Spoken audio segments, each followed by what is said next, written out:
So interesting. You talk about mentality. I wonder for yourself, you've probably been in many gyms throughout your lifetime. You've seen many guys on the mat. You've seen guys who have made it to the top. And like you said, you could see 1,000 guys. Maybe one will make it to the elite. What did you notice in mentality that separated the guys who didn't make it to the guys that did make it? Well, first, we're all born, I believe we're all born, like people say everybody is equal, but it's a little bit of bullshit. I mean, you're born with a certain predisposition. I believe if I would have trained as much as Usain Bolt, I would have run as much as that, I would never be as good as he is. And vice versa in fighting. I think there is specific thing that you're very good at, that if you work on it, you could be among the best. Fighting was one of my thing. Maybe because I was lucky to not be born with certain handicap, you know, and I was lucky enough to meet the right person at the right time, and everything, it was a question of timing. Maybe if one of those person would not have been there, would not influence me in a way that I would have, you know, made it. You know, who knows? It's impossible to tell.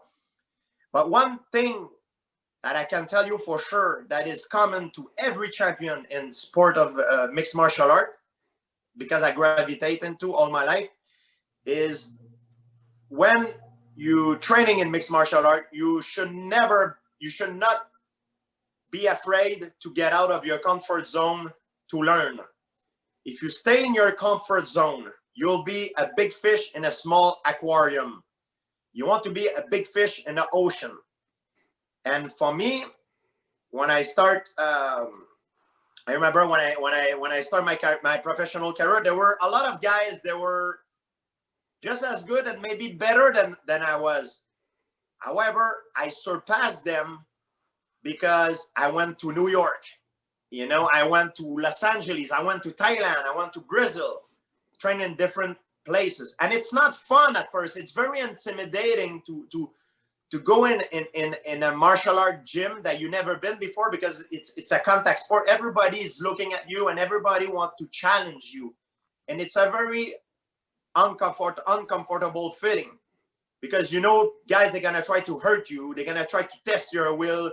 You might be humiliated. You might get hurt, but it's hard. It's like it's worse than a fight sometimes.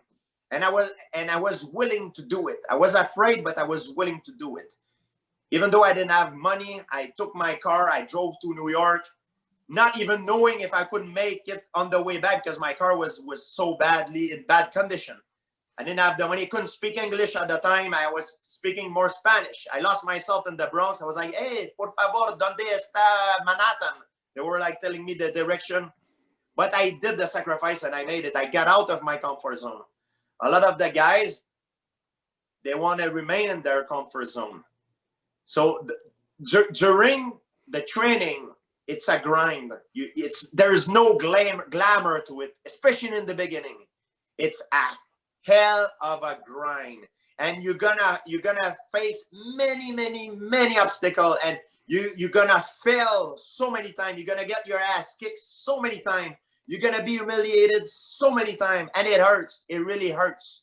You know, you're gonna question yourself so many times, that, hey, am I made for this? Am I good enough to reach the goal that I want to reach? And you have to push through it and believe in your dream and hold on to it. And that's the people that will make it. So that's interesting, because, you know, a lot of us as fans, we watch the UFC, we see George St-Pierre lifting the title and we think, oh, that would be cool. I'd like to do that. But, you know, would I like to wake up early in the morning when it's cold, it's wet, it's miserable, you got to go to the gym, you got to train? What was it like on those mornings where you just didn't want to get out of bed, that got you to training day after day after day, man? Oh, listen, now people, they only see the glamour part of it. It's very nice. It seems very appealing for people now. They see me with the belt, the money, the VIP treatment, that they don't know what I've been through. They don't know that when I was like 17 years old, I had 3 jobs. 18 years old, sorry, I had 3 jobs. I was garbage man.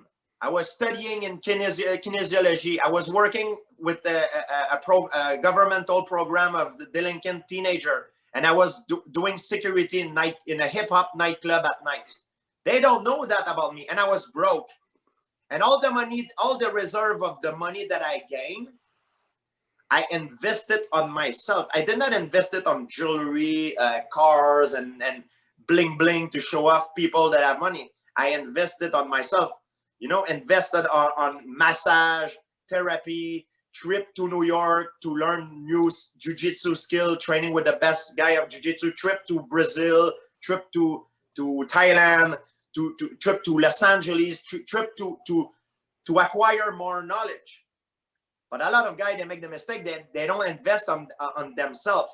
They invest on jewelry, on cars to look good. You know what I mean? It's not how you look during the training, it's how you look during the fight, you know. And my goal, I made a plan, and I wanted to be good at the end of it. You know, I knew it was a lot of sacrifice to make in the beginning, to a lot of suffering and stuff like that. It was not a glamour life in the beginning, but I knew where I was going, and I had a vision, and I really believe in it. Now, you saw a lot of success in the UFC, but there were 2 occasions where you suffered a loss, but you made sure to come back and you avenged those losses. Now, what did that take mentally, and what advice would you give to people who have suffered a loss in their life and they haven't bounced back yet? Well, there's 2 ways to suffer a loss. Like, I mean, some guys, you never fight the same fighter twice. There's this saying we say in fight, because every fight, regarding if you lose or win or what happened in the fight, it leaves a permanent scar. It could be a physical scar, but it's also a mental scar. Confidence for a fighter is everything. My coaches, John Danari, told me, he said, a fighter with skills but no confidence, it's like someone who has a lot of money in their bank account but no way to accessing it. And a guy who has a lot of confidence but no skills is like he has a card to go to the ATM, but is zero money in his account. So you need both. You need the confidence and the skills, and that's when the magic happens. And sometimes when a fighter have a loss or a traumatic experience during a fight, he got dropped or something happened, it could be in training as well, you know, it leaves a scar. For me, I was aware of it, and what you need to do to overcome a loss, you need to identify the reason why you lose. It doesn't matter if it's real or not. You need to just believe in it. If you believe those are the reason why you lost, and that's what you believe, you make sure you don't ever make the same mistake again. So that means that you might lose again, but never for the same mistake that you just did. And you have to see your career not as a sprint, as a marathon. So at least if you figure out something, that means you get better, you know. So every loss that I had, I figure out why I lost. Maybe it's not exactly, maybe I did not really pinpoint the problem, but I believe that I did. That's all it matters. If you believe in it, it's like you're reborn into a new person, more positive. You need to identify what you did and how you overcome it, and then you get better. That's how it happened. That's how I made it.